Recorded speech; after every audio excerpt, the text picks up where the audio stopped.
Hi guys, today we're going to go over transport.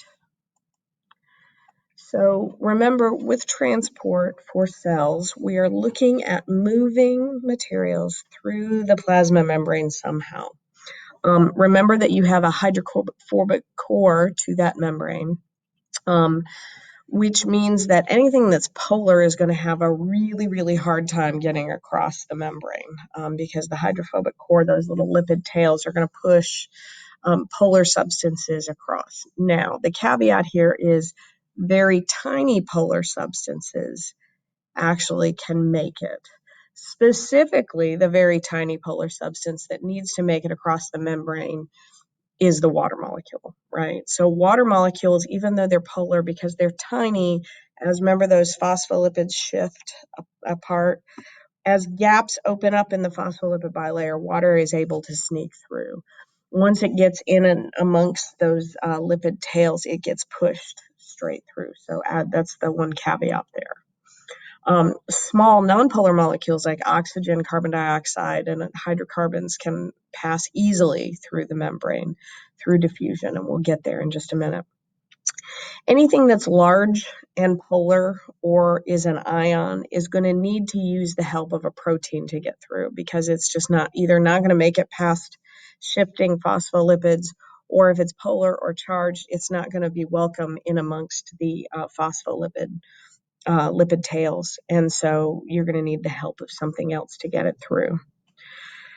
Also, something new that didn't show up in the baby bio course is that there's an actual organelle called an aquaporin. It used to be a theoretical organelle, and now I think it's actually been identified, through which water is capable of transporting. There was, I don't know, at one point there was a group of scientists that noticed that in plants, water movement seemed to be really directed. Water was getting to exactly where it needed to be, when it needed to be there. And simple osmosis and the rules of osmosis couldn't explain how water was moving in that fashion. And so scientists hypothesized that there was an organelle called an aquaporin that, and they named it aquaporin, that was allowing the water to get where it needed to go. But they hadn't really seen it, and now we think that we actually have seen it. We've just mistaken it for a different transport protein. It looks just like a protein channel, and we've mistaken it for a channel protein that lets ions through, for example. But anyway, that's another specialized organelle. All right, so let's talk about some baby bio review stuff. And it's not terribly difficult, but you do have to kind of think your way through it. And there's some terms that if you had the 9th grade course, you've heard, and if you haven't had the 9th grade course, you need to be aware of those terms. The first is concentration gradient. So when you have different concentrations on both sides of a membrane, that's called a concentration gradient. And the diffusion rule is that particles will move from high to low concentration until they reach dynamic equilibrium. And dynamic equilibrium is what it sounds like. It's equilibrium where you have equal concentrations on both sides. But you're going to get movement still. That's the dynamic part. When molecules are in equal concentrations, they don't just freeze, right? Molecules are constantly moving. But if a molecule moves this way across the membrane, another is going to move the other way to replace it. So you get movement equally in both directions. That's what dynamic equilibrium means. Okay, so high concentration of carbon dioxide on the outside of the cell, low concentration on the inside of the cell. Carbon dioxide is going to diffuse through that membrane, right? And that's just moving with a concentration gradient when we say that. Okay. Now, osmosis is a term that we reserve just for water. This is when water diffuses across that membrane. And there's a term that comes up here that will occasionally show up in AP questions. The term is osmolarity. This is a concentration of solution expressed in solutes per liter. Okay, that's osmolarity. It's just a description of concentration. So a high osmolarity simply means you have a high concentration of solutes. Diffusion of solid particles and osmosis are both forms, or maybe not solid particles, but gases usually. These are both forms of passive transport. They require no energy, and there are actually times where solid particles would use a protein to get through that's also passive. But essentially, as long as you are moving with a concentration gradient across the membrane, whether it's osmosis, whether you're moving ions through a membrane channel, or whether you have diffusion of gases across a membrane. It's passive transport if you're moving with the concentration gradient, and again, it requires no energy. All right, so here's what that actually looks like. Here's diffusion of one solute. So here's pure water over here, solutes here. These are just dye molecules. Notice the dye molecules are small enough that they can get past the holes in the membrane that you're seeing.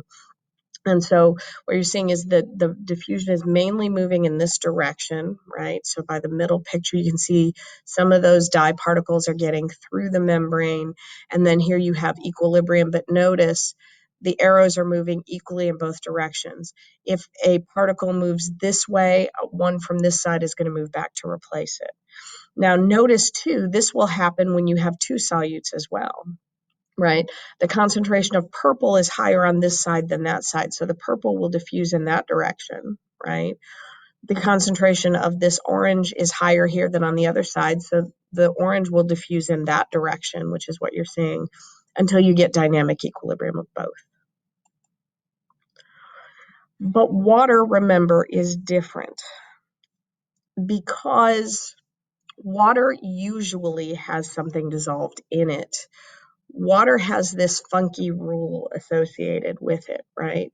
If you look at our U-shaped tube here, right, you have a lot more solutes on this side than this side. And notice if you look at a zoomed in picture here, the water molecules are small enough to get past this membrane, but the solutes that the water is carrying can't get past the membrane. They're too big to pass through these little pores. And so what water's got to do is equal out the concentration on both sides of the membrane. Now, to do that, you have to remember that that water is basically on this side right here, you have a lot of water compared to a little bit of solutes, right? And then on this side of the membrane, you've got less water compared to the amount of solutes, right? Because concentration is a ratio, right? Solute over solvent, okay? So in order to adjust the concentration and make it so that the concentration is equal on both sides, the water's got to move to dilute the most concentrated solution, okay? So remember, this is solute over solvent. I apologize for my bad handwriting there, but that's the concentration, right? And remember, our solvent here is water, and only the water is capable of moving. You can't move the solutes over like you would want to do. All right, so if we're at solute over solvent, if you want to equal out the concentration, you've got to dilute the most concentrated side. Well, when you're looking at fractions, right, if you want to reduce the value of the fraction, what you do is increase the denominator, right? In other words, add more water. That's dilution. That's what you're doing here. So notice in this U-shaped tube example, what happens is the water is going to move from this left side to the right side. The water level is going to go down here until the amount of solute to solvent is equal on this side to what it is on this side. So in osmosis, the water rules seem to be a little funky because it looks like the water's not following the high to low concentration rule, right? But remember, the high to low concentration refers to the solute here, right? Okay, when we're looking at concentrations of solutions, we're talking about the concentration of solute over solvent, okay? So that's why it appears that water's moving to the more concentrated side. But remember, that means the water is diluting that concentrated side, and that's what you need. All right, now there are some terms that go along with concentration as well that are descriptors of concentration. The first of these is hypertonic. And when we're talking about concentration, again, we're talking about solute, right? Solute concentration. So hypertonic solutions, that root word hyper means more or elevated, right? This is a concentration, this is a solution whose concentration is higher. Okay, so when we're talking about us placing a cell in a hypertonic solution, the concentration of solute outside of the cell is higher than inside of the cell. Okay, so salt water is an example of a hypertonic solution to most cells. Okay, now this root word hypo means less than, right, or low. So hypotonic solutions have lower solute concentration than inside the cell. Now, what you have to remember is that these work in pairs, right? If the solution that the cell is in is hypertonic, that means that the cell is hypotonic to the solution is hypertonic to the cell. And remember that these are adjectives, not verbs, okay? Osmosis is the mechanism, that's the verb by which water moves, right? Hypertonic and hypotonic are adjectives that describe solutions. And then, of course, you also have the isotonic solution, right? Iso means equal, right? Iso right here means equal, okay? So this is what happens when you have dynamic equilibrium, all right? Now, notice also there's this term water potential here, right? Water potential is showing up. That's the Greek letter psi, water potential. I'm going to give it a quick explanation, but you're going to be working through some practice problems in class. I'll put some practice problems in this video, but you've got some practice to do in class as well. All right, so this I've talked to you about, right, that hypertonic and hypotonic work in pairs, right, and that they are descriptors. All right. So if a cell cytoplasm is 12% salt, so here's my little solution, and here's my cell in the solution. If inside of the cell I have 12% salt, okay, if the solution outside had 20% salt, what type of environment have you created? The environment here we're talking about is the solution. In this case, the solution has more salt than the cell. Therefore, the solution is hypertonic to the cell, okay?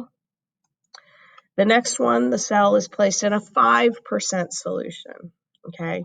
So now the cell has 12% salt. There's 5% salt outside, meaning the cell is saltier than its solution. Therefore, you have placed the cell in a hypotonic environment. And then finally, if the cell is in 12% salt and the cell itself has 12% salt, then that, of course, would be an isotonic solution. All right. So to osmoregulate or control water balance, cells have to constantly regulate water uptake or loss, especially if you're dealing with an animal cell. Animal cells have some particularly bad consequences if you are not careful about water movement, right? They don't have a cell wall, so if water rushes into an animal cell, it will burst the cell, it will lyse the cell. All right, so too much water flowing in without that protection of a stiff outer membrane or outer cell wall to hold the cell into its shape and keep excess water from causing the cell to overswell, that means you'll get lysis. Some water living organisms, freshwater living organisms, like some of the protists, actually have a contractile vacuole to pump the excess water out and keep them from lysing. You also have shriveling or dehydration that can occur if too much water is lost from the cell. So plant cells have something called plasmolysis, because even though plant cells have a cell wall, there's nothing to prevent the cell from still losing too much water and shriveling up or shrinking, and that's called plasmolysis, when the plasma membrane pulls away from the cell wall. Crenation is what we call it, not cremation, but with an N. Crenation is what we call it when animal cells lose too much water. Okay, so this is what happens with water movement. So if you place an animal cell in a hypotonic solution, water rushes in, the animal cell will swell up, swell up, swell up until it bursts. In plant cells, what you get instead is turgor pressure. Now, essentially what happens here is that the internal vacuole swells up to the point it pushes the cytoplasm right up against the cell wall. And notice the cell wall is strained, but the cell wall is still holding the cell into its proper shape for the most part. And that turgor pressure is actually a really good thing for plant cells. It helps the plant cell stem to stand upright, right? It scaffolds the plant in place. In isotonic solutions, the cells stay the same, and that's what you're seeing in this middle diagram here. But in a hypertonic solution, you can get plasmolysis. And notice here the membrane is actually pulling away from the cell wall. And here the blood cell that you're seeing is shriveling up. All right, now I'm going to go over this concept. I'll post the practice questions, but like I said, you're going to do a lot of practice with this in class. Okay, so water movement depends on water potential. Okay, water potential is water's potential to move away. Okay, let that sink in. What are the chances that water's going to leave this solution? Water's potential to move away. Okay, now in reality, water potential, this is water potential, is a two-part equation here. You have the solute potential, right? And that's what this negative I curt is. It's a formula, plus the pressure potential. Okay, those two things work together to create water potential. So the more pressure you put onto a solution, the chances are that you're going to increase the water potential and push water away from where it currently is. Okay. Most of the time in biology, you're not dealing with a lot of pressure. Okay, if you're talking about a solution in an open container at standard pressure and standard temperature, really the pressure potential is zero, and really all you're dealing with is solute potential. Okay, and this is the equation that you see here for solute potential. Solute potential is negative ICRT, where I is the ionization constant. And the ionization constant is how many particles does something break into when you dissolve it in water. Okay, so salts, things that are ionically bonded, will break into their separate ions, right? So if you have something like NaCl, right, you're going to break that sodium off to make Na plus, and the Cl off to make Cl minus. And your ionization constant for something like sodium chloride is 2, right? You have 2 ions that it breaks into. If you're talking about calcium chloride, right? Now you've got 1 Ca, right? But this is a plus 2, and you're going to have 2 Cl minuses, which means the ionization constant here is 3. Okay. Now, anything that's covalently bonded does not break up when you dissolve it. So sugars will always have an ionization constant of 1. Okay. C is the molar concentration. R is the pressure constant, which is 0.0831. And T is the temperature in degrees Kelvin. And remember, to do Kelvin, you take the temperature in degrees centigrade and add 273. Okay. Notice that water potential is negative, or at least solute potential is negative, because what you want is remember, something that's high in solutes is less likely to move, right? Which means it's more willing to accept water. The water that's there is less likely to move away, right? This is about water's ability to move away. So the more solids that you have dissolved in water is going to make the water that's there less likely to move away, right? And so it makes sense then that the solute potential gets more negative, right? Gets smaller and smaller because we're on the negative end of the numbers scale, right? So the more solutes you put in here, the more negative or the greater the negative number, which means, oh, sorry, my head's going the other way in the camera here. You're moving to the left side of the number scale. All right, so there is that as well, okay? In other words, concentration and water potential are inversely proportional to one another, okay? What that means is as the concentration of water goes up, the water potential goes down, okay? Or specifically the solute potential. And again, most of the problems you're dealing with, solute potential will be water potential because the pressure the pressure potential will be zero, okay? Other than that, this is plug and chug, okay? This is, you just plug in the numbers and you get a value, okay? But the things that are hardest to understand is that concept of water potential is about water moving out of a particular area because of the concentration. And the greater the concentration, the less likelihood that water is actually going to want to move away, okay? And that's just applying our normal rules of concentration, that water moves to dilute, right? Okay, so cells begin with a low pressure potential and that increases as water moves into the cell to create turgor pressure. So like I said, you're going to add pressure potential plus water potential, and that's going to get you your pressure potential plus solute potential, and that's going to get your water potential. Pure water in an open beaker has a water potential of 0. No solutes, no pressure, therefore its water potential is 0. Now, the nice thing about water potential, there's a lot of mental gymnastics. It's inversely proportional to concentration and blah, blah, blah, blah, blah. But what's nice about this is water moves from high water potential to low water potential, right?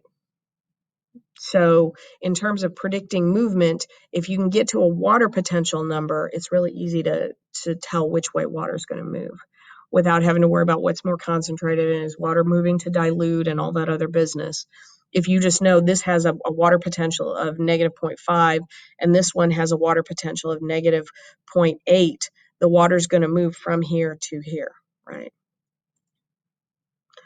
All right, so here are some practice problems that I'm going to give you. And what I'm going to do is stop the video here. Okay, so whoops, excuse me. Sorry. So what I'm going to do is I'm going to stop the video here, and you can pause on this screen before you end the video and practice with these. And then we're also going to do some practice in class. So pause the video if you'd like to practice with